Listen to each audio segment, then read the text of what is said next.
porque eu percebo que muitas pessoas desconhecem em absoluto essa regra. Acontece que existem situações nas quais o código presume a violência. Veja, existem situações em que efetivamente não há violência. Existem situações em que efetivamente pode haver até o consentimento da mulher. A mulher pode querer. E, no entanto, esse consentimento é considerado inválido. Esse consentimento não tem valor jurídico. Portanto, a situação de violência presumida, e é assim que ela se chama, é um pouco paradoxal. E eu creio que o paradoxo vem um pouco do nome, violência presumida. Porque a violência presumida não é violência. Na verdade, violência presumida é justamente uma situação em que, embora não haja violência, equipara-se a uma situação de violência.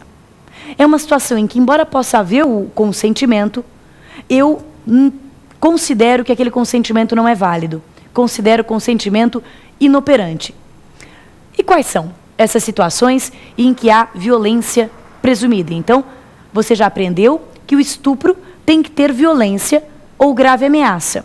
Mas essa violência pode ser real, a violência física, ou violência presumida. Quais são as situações em que, embora não haja violência, embora possa haver, inclusive, o consentimento da vítima, eu equiparo a uma situação de violência? Quais são essas situações?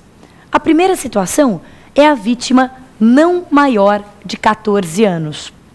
Então, se o rapaz mantém conjunção carnal com uma mocinha de 13 anos, mesmo que com o consentimento dela, mesmo que com a aprovação dos pais dela, mesmo com a conivência da família inteira dela, ainda assim haverá estupro com violência presumida. Então, conjunção carnal com pessoa, mulher menor de 14 anos ou não maior de 14 é violência presumida. Não maior significa 13 anos ou até 14 cravado. O que é 14 cravado? 14 no dia do 14º aniversário. Depois, 14 em um dia já não é mais violência presumida. Então, manter conjunção carnal com uma menina que fez 14 anos ontem não é mais violência presumida, é uma conduta lícita, é uma conduta permitida. Mas se ela faz aniversário hoje e você mantém conjunção carnal com ela hoje, há violência presumida.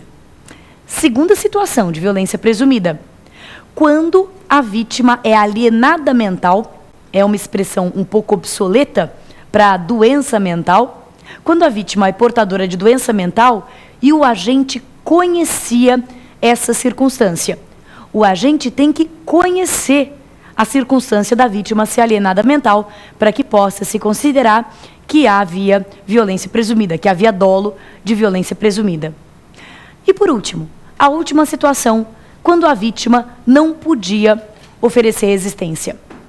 Quando a vítima não podia oferecer resistência. A todo momento, nós temos aí, tristemente noticiadas pela mídia, episódios em que a moça se encontra bêbada, embriagada, ou se encontra drogada, né, consumiu drogas, e nesse caso, manter conjunção carnal com ela será estupro, pois o caso é de violência presumida. Pois então, são 3 os casos de violência presumida, quando a vítima é não maior de 14, quando a vítima é alienada mental e o agente conhecia essa circunstância, ou quando a vítima não podia oferecer resistência. Então, o primeiro elemento do estupro é que haja violência ou grave ameaça. Violência essa que pode ser real ou presumida. O segundo elemento do crime de estupro é que é preciso que exista conjunção carnal. E a conjunção carnal não diz respeito a qualquer ato sexual. Não é qualquer ato sexual que nós chamamos de conjunção carnal. A conjunção carnal é um ato sexual específico, que é a cópula vagínica, a introdução, ainda que parcial, do pênis na vagina. Então, só esse ato sexual caracteriza estupro. Se for realizado outro ato sexual, a gente vai ver que caímos então no atentado violento ao pudor. E é por causa dessas características do estupro, conjunção carnal, é por causa, na verdade, desta característica do estupro, conjunção carnal, que o estupro só pode ser cometido contra a mulher. E se ele é cometido contra a mulher, isso está escrito lá na lei, constranger mulher, ele só pode ser cometido por homem. Então o sujeito passivo do estupro é sempre a mulher. E o sujeito ativo do estupro é sempre homem. Só a mulher pode ser vítima de estupro. Só o homem pode ser autor. Mas, na verdade, essa minha afirmação tem uma exceção. De fato, o homem pode ser autor do estupro sozinho. Mas ele pode cometer o estupro acompanhado de uma mulher. Então, a mulher também pode responder por estupro.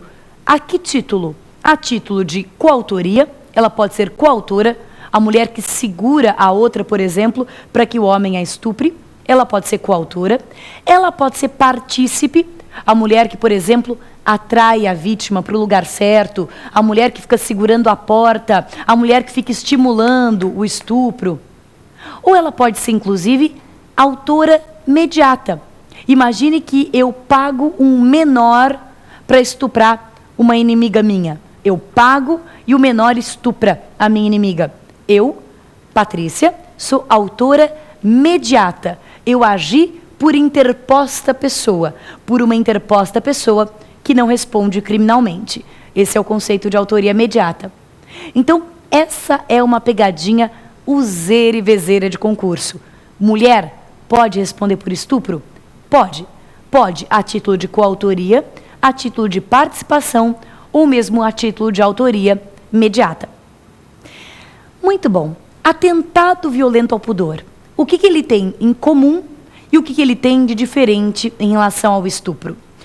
O que ele tem em comum é o modo de cometimento. Ele também é um crime que se comete mediante violência ou grave ameaça.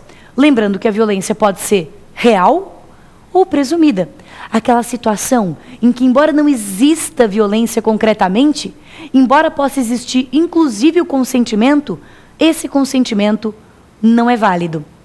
Você se lembra que essas situações são a vítima não maior de 14 ou a vítima alienada mental, e o agente conhecia essas circunstâncias, ou a vítima que não pode naquela situação. Eu estou aqui com o rabo de olho conferindo meu horário, mas vai dar cronometrado certinho. A vítima que não podia oferecer resistência.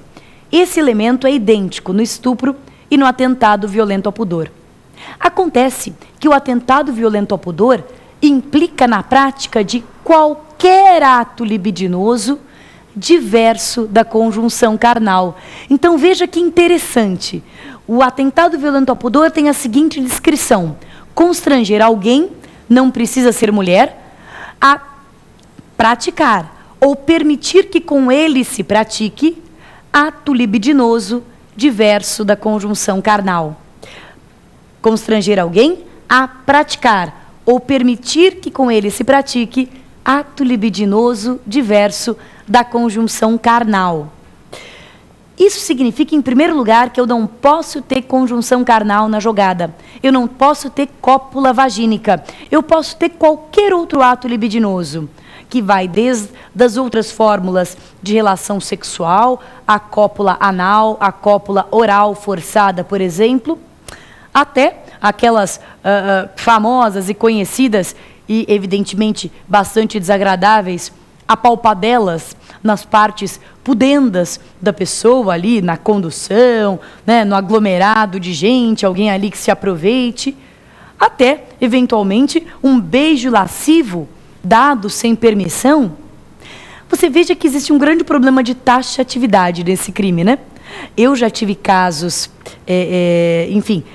já vi casos na minha vida profissional em que condutas razoavelmente leves, ou pelo menos mais leves do que a cópula vagínica, ou a cópula oral, ou a cópula anal, foram consideradas como atentado violento ao pudor. Então existe aí uma grande gama de situações bastante diferentes que acabam ficando localizadas dentro do mesmo tipo penal. Mas o mais importante